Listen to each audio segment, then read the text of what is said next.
The fastest way to lose the respect behind a badge is to decide who someone is before you learn their story. Officer Ethan Walker had spent more than a decade patrolling the streets of Charlotte, North Carolina, and he trusted his instincts almost as much as the law itself. On a bright Thursday afternoon, traffic flowed steadily beneath a clear southern sky as office workers crossed busy intersections and families wandered between restaurants and small local shops.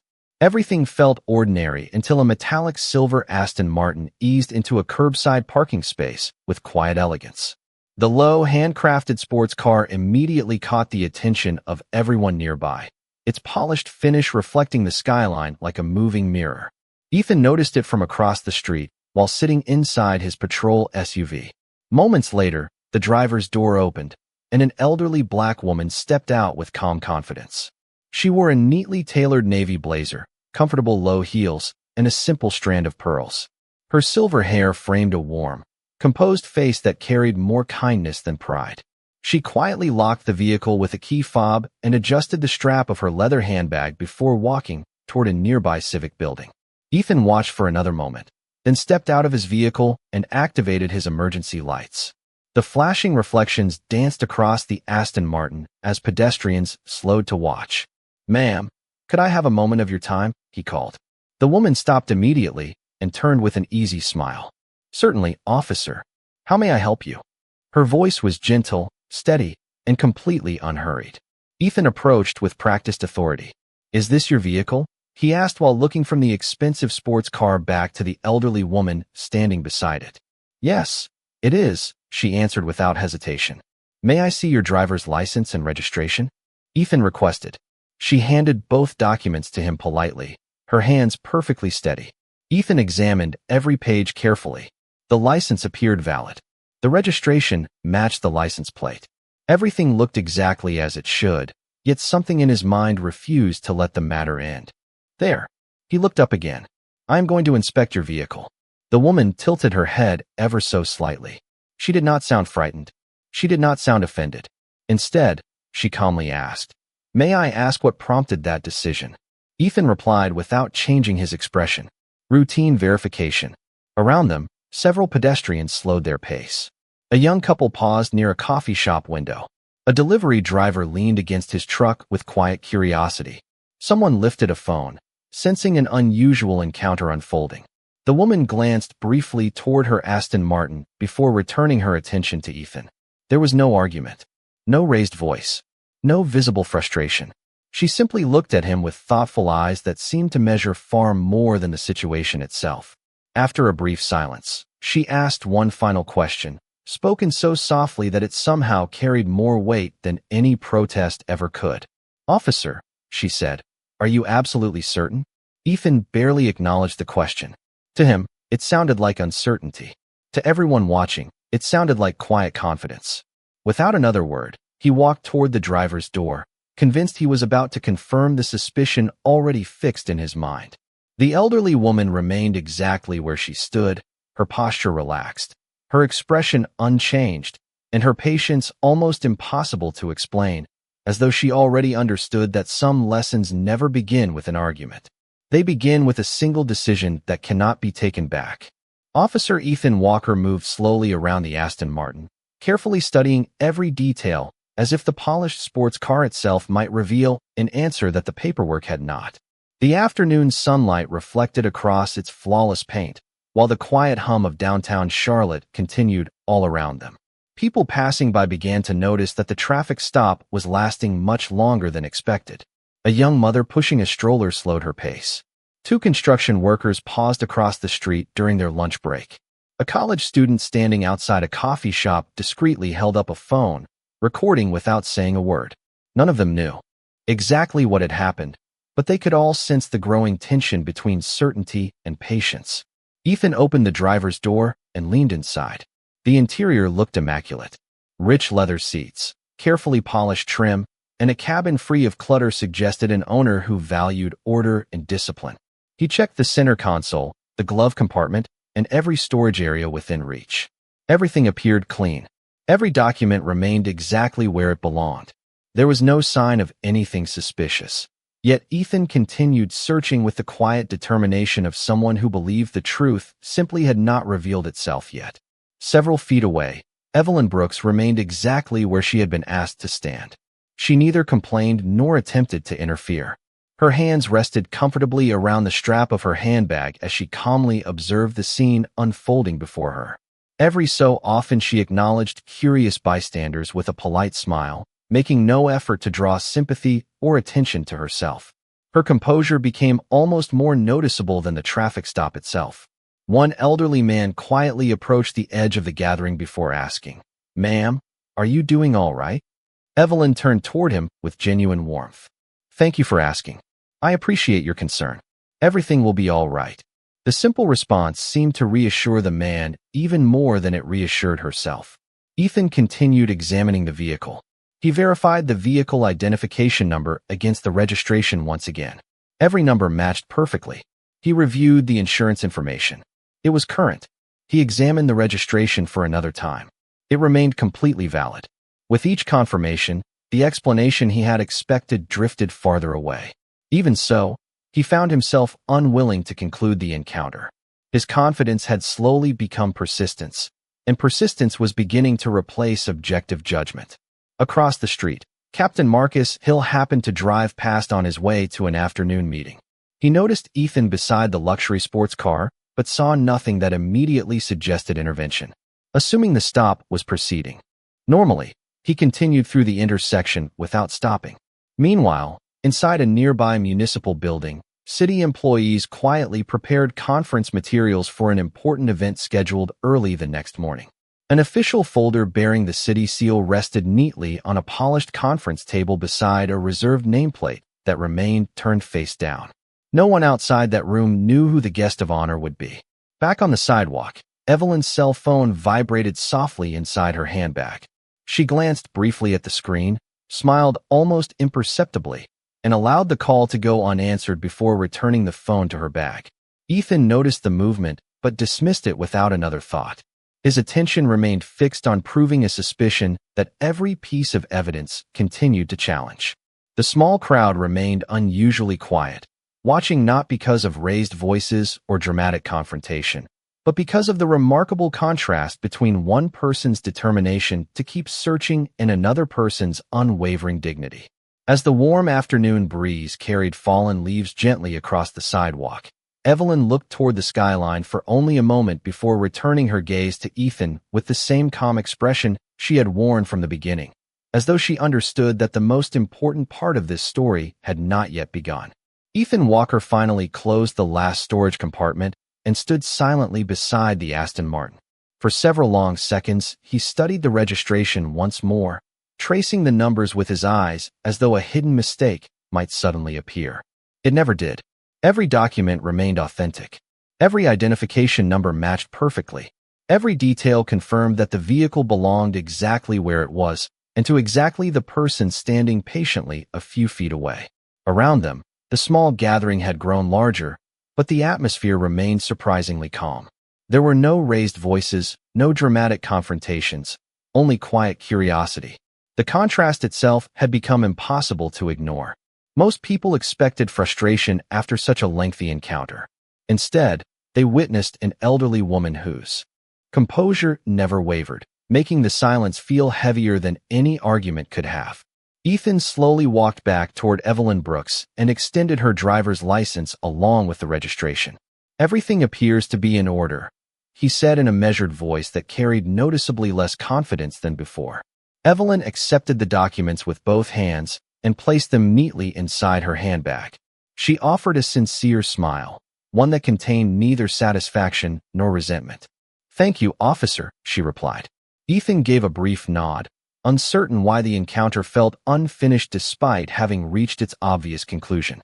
He expected her to leave immediately, perhaps relieved that the stop was finally over. Instead, she remained standing for another quiet moment, looking not at the luxury sports car, nor at the growing crowd, but directly at him. There was kindness in her expression, yet there was also something else, something that suggested experience had taught her lessons few people ever fully understood. "May I tell you something before I go?" she asked politely. Ethan hesitated for only a second before answering. Go ahead. Evelyn's voice remained soft enough that nearby conversations almost drowned out her words, yet everyone standing close enough seemed to hear every syllable. Every decision an officer makes becomes part of someone's memory. Long after reports are filed and shifts are over, people remember how they were treated. Ethan looked at her without responding. The sentence sounded simple, almost ordinary, but it lingered in the air with unexpected weight. Evelyn did not wait for an answer. She simply inclined her head respectfully and turned toward the civic building once again. As she walked away, the bystanders gradually dispersed, each returning to ordinary routines that suddenly felt a little quieter than before. One of the college students lowered his phone and looked at his friend. "She never argued once," he whispered. His friend nodded thoughtfully. She did not have to. Those few words remained in Ethan's mind as he watched Evelyn disappear through the entrance of the municipal building. He climbed back into his patrol SUV, entered the details of the traffic stop into the department's reporting system, and marked the encounter as completed. On paper, it had become just another routine contact during an ordinary shift. Yet something about the woman's final sentence refused to leave him alone. Across the city, inside the upper floors of the same civic building, a receptionist greeted Evelyn warmly before escorting her toward a private elevator. As the doors quietly closed, several staff members exchanged respectful smiles, though no explanation was offered. Somewhere nearby, an official conference room had already been prepared for an important event scheduled the following morning. A polished nameplate remained face down at the center of the table, waiting for the moment it would finally be turned over. Outside, Ethan drove away believing the afternoon had ended exactly as it should have. What he could not possibly know was that tomorrow morning would transform a routine traffic stop into the defining memory of his entire career. The remainder of Ethan Walker's shift unfolded with the familiar rhythm of an ordinary Thursday, yet the conversation outside the civic building refused to leave his thoughts. He responded to routine service calls, assisted a stranded motorist on Interstate 277, and completed reports between dispatches, but every quiet moment seemed to bring back the elderly woman's final words. Every decision an officer makes becomes part of someone's memory. He could still hear the calm certainty in her voice, not as criticism, but as something far more difficult to dismiss. By early evening, the golden light over Charlotte had softened into shades of orange and blue as office buildings emptied and commuters filled the streets. Ethan parked behind police headquarters and walked inside carrying the same confidence he had always worn. Although beneath it rested a faint sense of uncertainty he could not quite explain. The station buzzed with the usual end-of-shift conversations. Officers discussed upcoming weekend plans, compared notes from the day's calls, and laughed over stories that only co-workers could appreciate. Ethan joined several colleagues near the report desk, as one officer glanced toward him with a smile. "I heard you spent quite a while on that luxury sports car this afternoon." Ethan shrugged casually. "Something felt unusual, so I took a closer look." Another officer asked, "Did you find anything?" Ethan shook his head. "No, everything checked out." The group nodded, and the conversation drifted naturally toward other subjects. No one questioned his judgment. No one suggested anything had happened beyond a routine traffic stop. Ethan filed his paperwork, signed out his equipment, and prepared to leave, believing the day had quietly come to an end. At nearly the same hour across town, lights still glowed inside the upper floors of the municipal administration building. Mayor Daniel Foster met with Deputy Chief Rebecca Collins and several senior city officials around a polished conference table where neatly arranged folders rested beside prepared welcome materials. One chair remained empty. In front of it sat a leather portfolio embossed with the city seal and a folded agenda for the following morning's ceremony. Rebecca reviewed the schedule one final time. "Every department representative has confirmed attendance," she said. The mayor nodded with satisfaction. "Excellent. Tomorrow begins an important chapter for this city. Everything should reflect the professionalism we expect." The meeting concluded quietly, and staff members carefully gathered the remaining documents before leaving the room exactly as they had prepared it. Meanwhile, Evelyn Brooks exited the building through a private entrance and thanked the evening security officer with the same genuine warmth she had shown everyone throughout the day. She drove home through peaceful neighborhoods where porch lights had begun to glow beneath tall oak trees. Soft classical music filled the cabin of the Aston Martin, while the city lights reflected across the windshield. Her phone rang once during the drive. She answered with a calm smile. "Good evening." A familiar voice replied. "Everything is ready for tomorrow morning." Evelyn glanced toward the quiet road ahead before answering. "Thank you. Let us remember that leadership begins with listening." After ending the call, she continued driving without another thought about the afternoon encounter, as though it had already become part of yesterday instead of tomorrow. Back at headquarters, Captain Marcus Hill gathered the remaining officers before dismissing the evening shift. "One reminder before everyone leaves," he announced. "Tomorrow morning, all sworn personnel are expected in full dress uniform. Attendance is mandatory. We will officially welcome our new police chief." Curious conversations immediately spread across the room. Some officers guessed the city had recruited a nationally recognized administrator. Others believed an experienced commander from another department had accepted the position.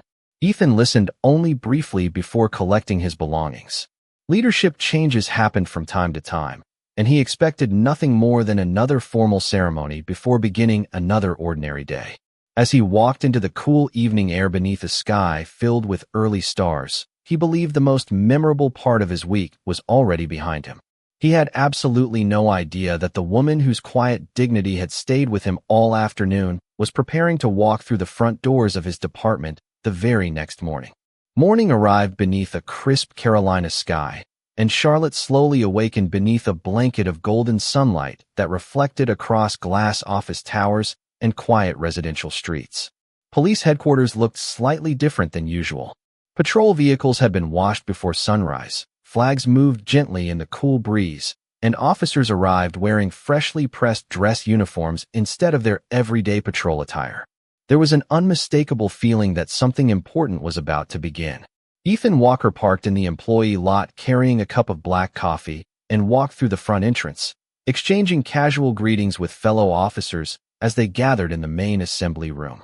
Conversations echoed through the hallway, filled with speculation about the department's new leader. One officer confidently insisted the city had recruited someone from Chicago. Another believed the appointment would come from a neighboring county with decades of administrative experience. Nobody seemed to know the answer, yet everyone had a theory. Ethan listened without offering one of his own. His thoughts remained occupied by the encounter from the previous afternoon, although he could not explain why it continued lingering in his mind. Captain Marcus Hill entered the room carrying a leather folder and immediately drew everyone's attention. "Good morning," he said with steady authority. "Thank you all for arriving on time. In just a few minutes we will officially welcome the new police chief. I expect every member of this department to represent our agency with the professionalism our community deserves." The officers responded with respectful silence as Captain Hill reviewed the ceremony schedule.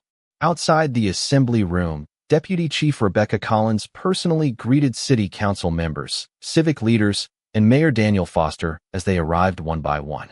Staff members quietly adjusted microphones, arranged seating cards, and reviewed the final details of the morning program. Everything had been prepared with remarkable precision, yet one seat at the front remained empty, patiently waiting for its occupant. Across town, Evelyn Brooks stood inside her home fastening a simple silver brooch onto the same navy blazer she had worn the previous afternoon.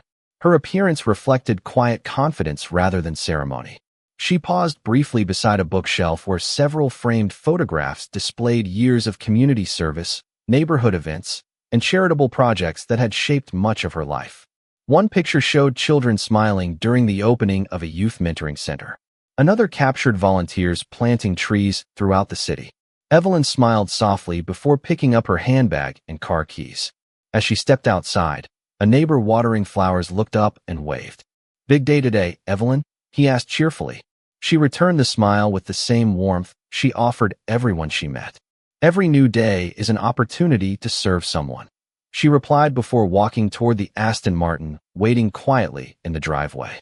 The drive into downtown Charlotte felt peaceful.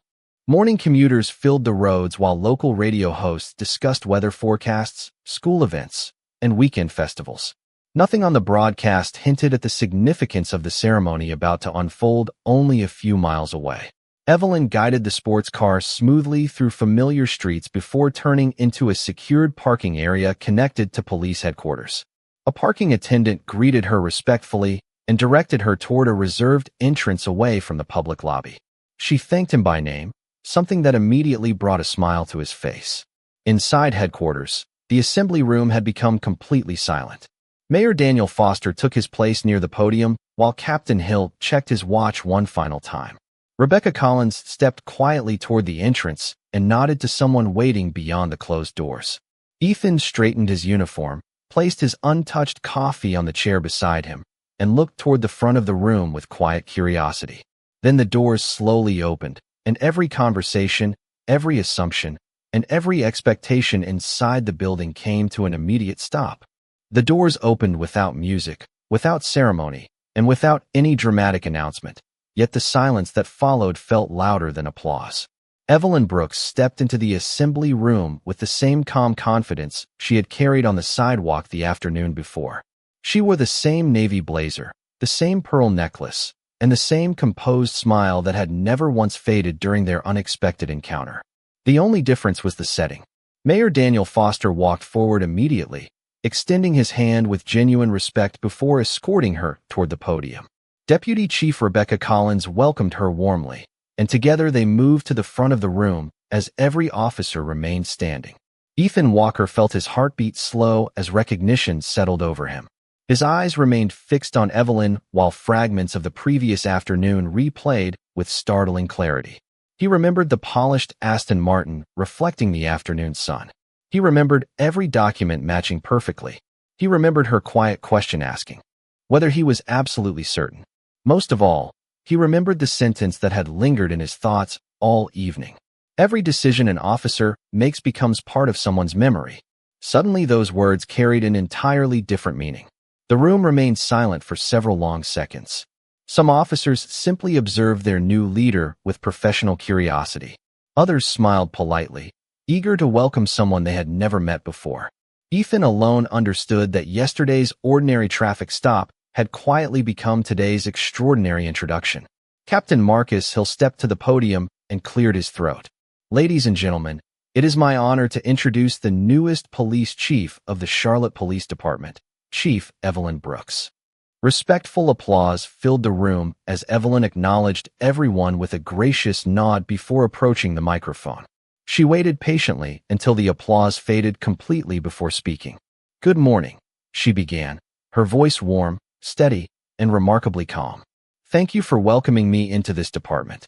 I believe every community deserves officers who demonstrate professionalism not only during difficult moments, but also during ordinary ones. Public trust is not earned through titles. It is earned one conversation, one decision, and one act of respect at a time." Every officer listened attentively. Her words sounded neither rehearsed nor theatrical. They carried the quiet confidence of someone who had lived by those principles for many years. "Every person we meet arrives with a story we may never fully understand," she continued. "Our responsibility is not to make assumptions about that story.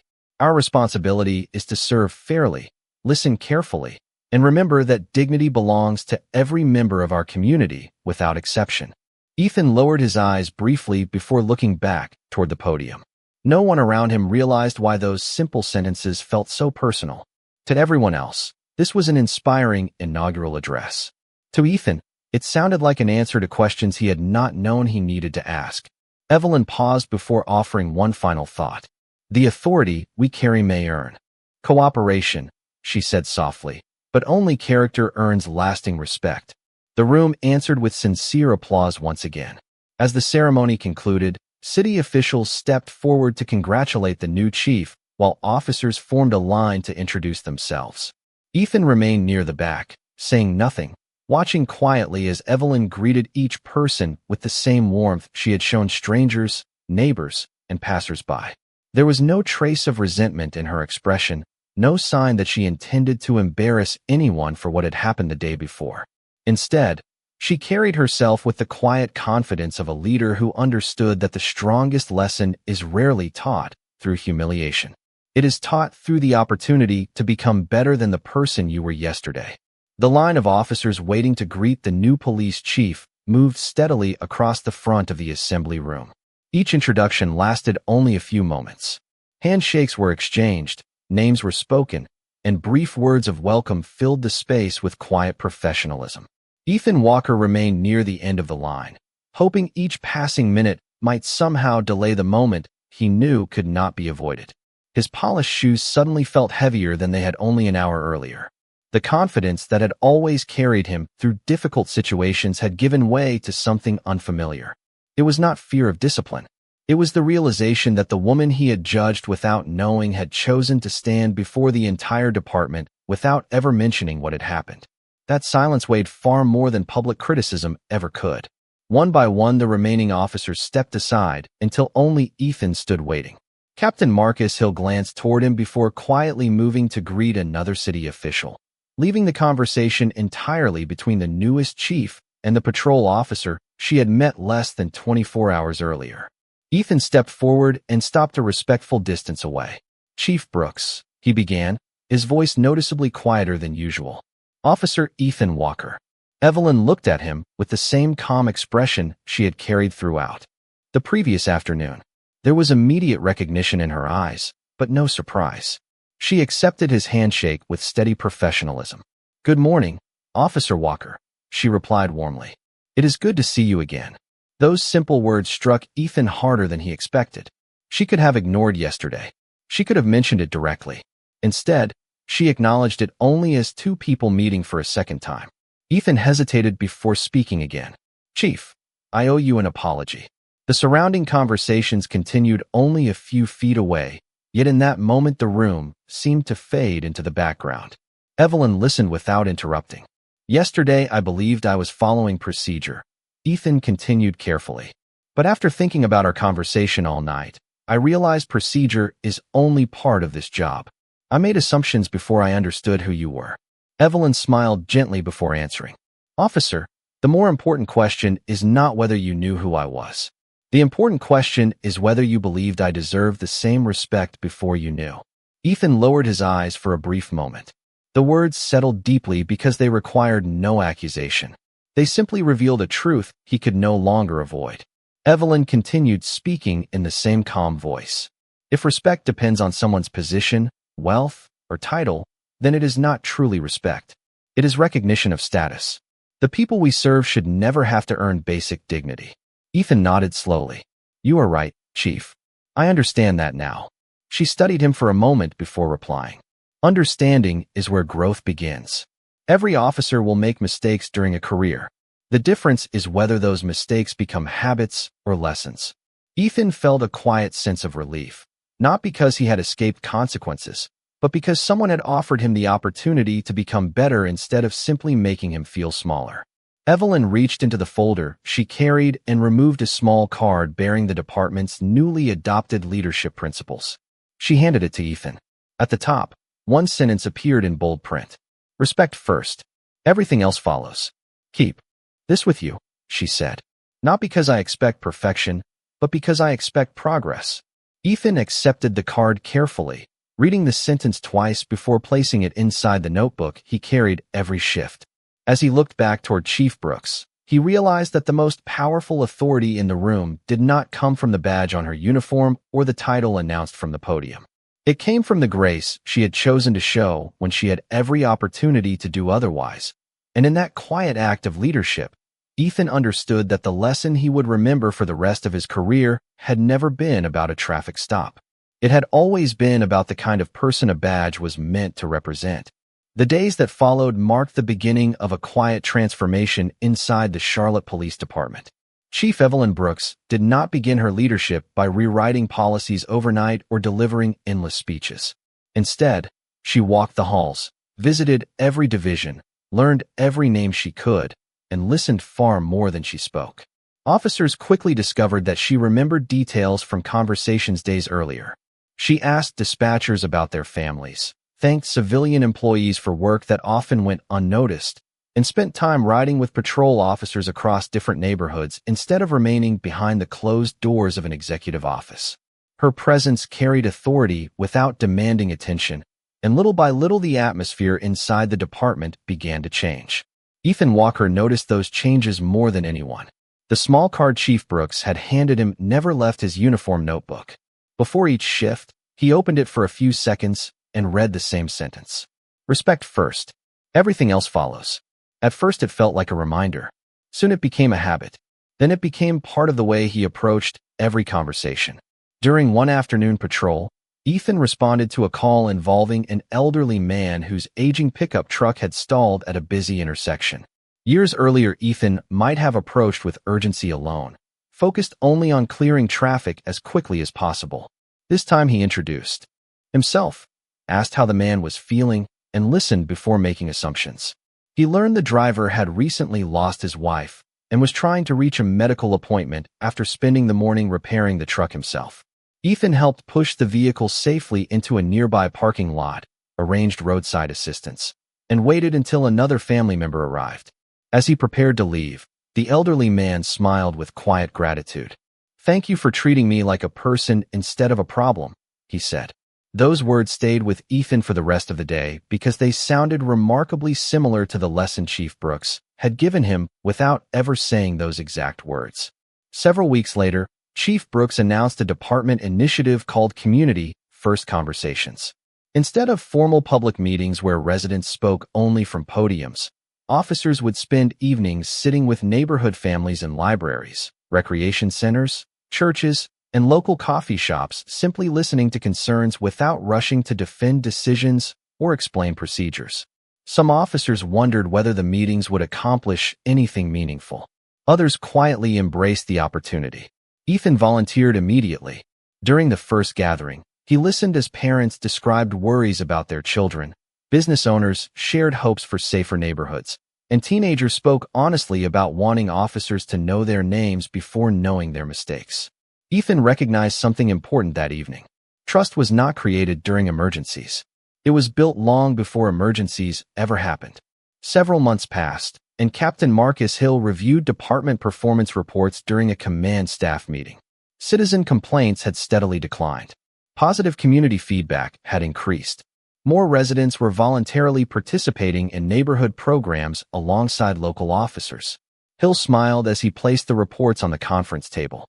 "Numbers tell part of the story," he said, looking toward Chief Brooks. "But the conversations happening outside these walls tell the rest." Evelyn nodded thoughtfully. "Communities remember how we make them feel long after they forget individual incidents." Ethan happened to walk past the conference room carrying case files when he caught only that single sentence through the open doorway. He smiled quietly because he realized it echoed the words she had spoken on the sidewalk the afternoon they first met.